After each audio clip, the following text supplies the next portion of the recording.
शान्ताकारं भुजगशयनं पद्मनाभं सुरेशं विश्वाधारं गगनसदृशं मेघवर्णं शुभांगं लक्ष्मीकान्तं कमलनयनं योगविरध्यानगम्यम् वन्दे विष्णु भवभयहरं सर्वलोकैकनाथम्। ओम विष्णवे नमः। जय श्री कृष्णा।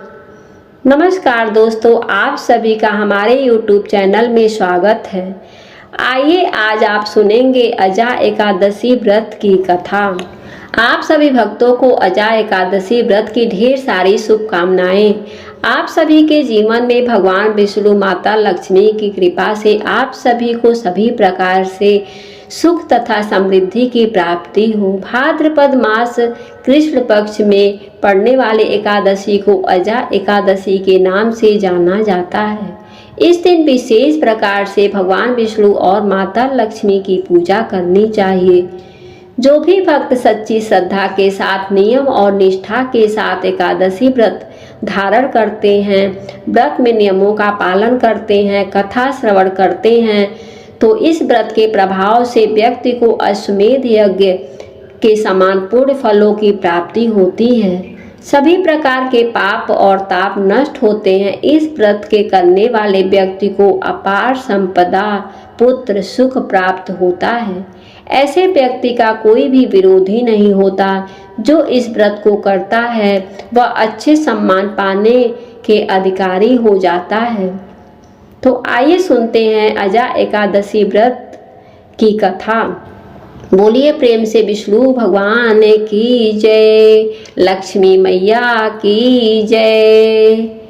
कथा के अनुसार इस बार अजा एकादशी व्रत बहुत ही श्रेष्ठ फलों को देने वाला व्रत है। इस एकादशी व्रत करने से साधक को भगवान विष्णु के साथ साथ माँ लक्ष्मी की भी कृपा प्राप्ति होती है। यह व्रत भगवान विष्णु और माता लक्ष्मी दोनों को अति प्रिय है। अजा एकादशी व्रत करने से मनुष्य के पूर्व जन्मों के पापों का भी दमन होता है। यह व्रत मनुष्य के मन को निर्मल करता है और जीवन को संतुलित करने की शिक्षा देता है। इस एकादशी व्रत करने से साधक को अश्वमेध यज्ञ करने के समान पूर्ण फल मिलता है। इस एकादशी व्रत करने वाले साधकों मृत्यु के उपरांत मोक्ष की प्राप्ति होती है और वो सीधा बैकुंठ धाम को चला जाता है। अजा एकादशी व्रत मनुष्य को धर्म के मार्ग पर चलकर मोक्ष प्राप्ति के मार्ग पर चलने की शिक्षा देता है। अजा एकादशी के महत्व के विषय में धर्मराज युधिष्ठिर ने भगवान श्री कृष्ण से पूछा।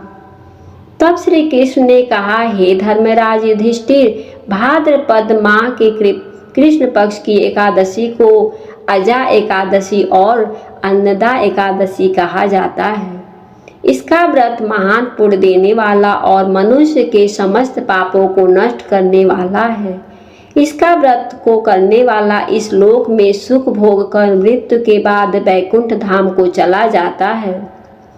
अजा एकादशी व्रत सत्यवादी राजा हरिश्चंद्र के द्वारा किया गया था और उसके प्रभाव से उनके समस्त दुखों का अंत हुआ और उन्हें मोक्ष की प्राप्ति हुई।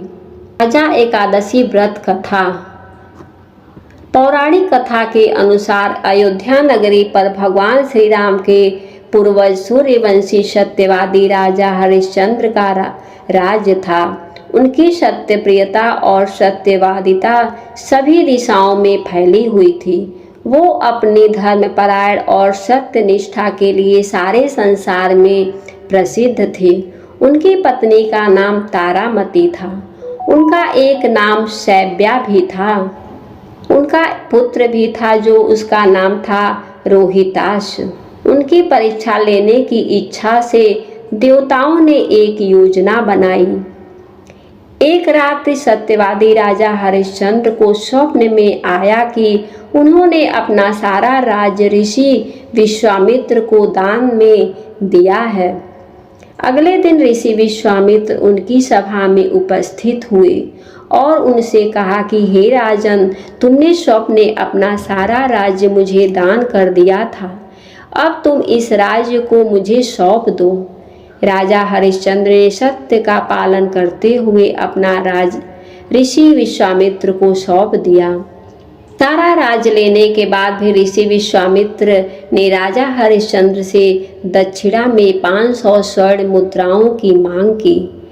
राजा हरिश्चंद्र अपना राज्य और सारा धन तो पहले से ही उन्हें दे चुके थे, अब उनके पास देने के लिए कुछ भी नहीं था।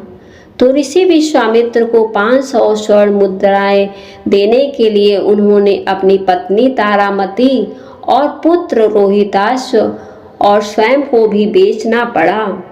राजा हरिश्चंद्र को एक चांडाल ने खरीदा था। उसने उन्हें शमशान में मृतकों के परिजनों से स्वदाह के लिए कर लेने के लिए कार्य पर लगा दिया। एक राजा से एक चांडाल के दास के रूप में जीवन जीना बहुत ही दुष्कर कार्य था, परंतु राजा हरिश्चंद्र बहुत ही सत्यनिष्ठ और दृढ़ संकल्प शक्ति वाले थे। उन्होंने परिस्थितियों से हार नहीं मानी और संघर्ष करते करते बहुत समय बीत गया। सौभाग्यवश एक बार महर्षि गौतम से राजा हरिश्चंद्र की भेंट हुई। तब उन्होंने महर्षि गौतम से अपनी सारी व्यथा कही और उनसे उस परेशानी से निकलने का उपाय पूछा। राजा हरिश्चंद्र की दुखद कहानी सुनकर महर्षि गौतम को बहुत ही दुख हुआ। तब उन्होंने राजा हरिश्चंद्र को अजा एकादशी व्रत का विधान बताया।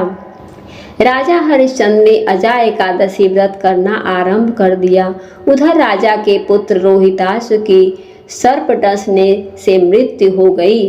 उसके दाह संस्कार के लिए रानी तारामती राजा हरिश्चंद्र के पास पहुंची तो राजा हरिश्चंद्र ने अपने कर्तव्य का पालन करते हुए अपनी पत्नी तारामती से मृतक पुत्र के 100 दाह के लिए कर मांगा। तब तारामती ने अपनी साड़ी के पल्लू को फाड़ करके कर रूप में राजा हरिश्चंद्र को दे दिया। ऐसे समय में भी राजा हरिश्चंद्र ने सत्य का मार्ग नहीं छोड़ा। यह देखकर आकाश में देवता प्रकट हो गए और उन्होंने राजा हरिश्चंद्र से कहा, हे राजन, आपने सत्य निष्ठा और कर्तव्य परायण का जो आदर्श प्रस्तुत किया है वो अनंत काल तक लोगों की स्मृति में रहेगा।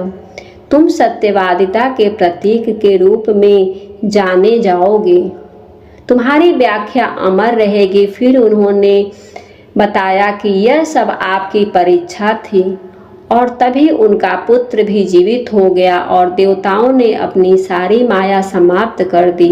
राजा हरिश्चंद्र को उनका राज्य भी वापस मिल गया। उसके बाद संसार के सभी सुख भोग कर उन्हें मरणोपरांत मोक्ष की प्राप्ति हुई।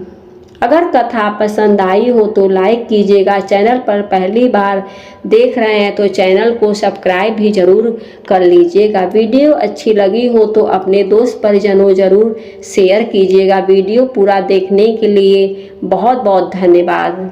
जय श्री कृष्णा।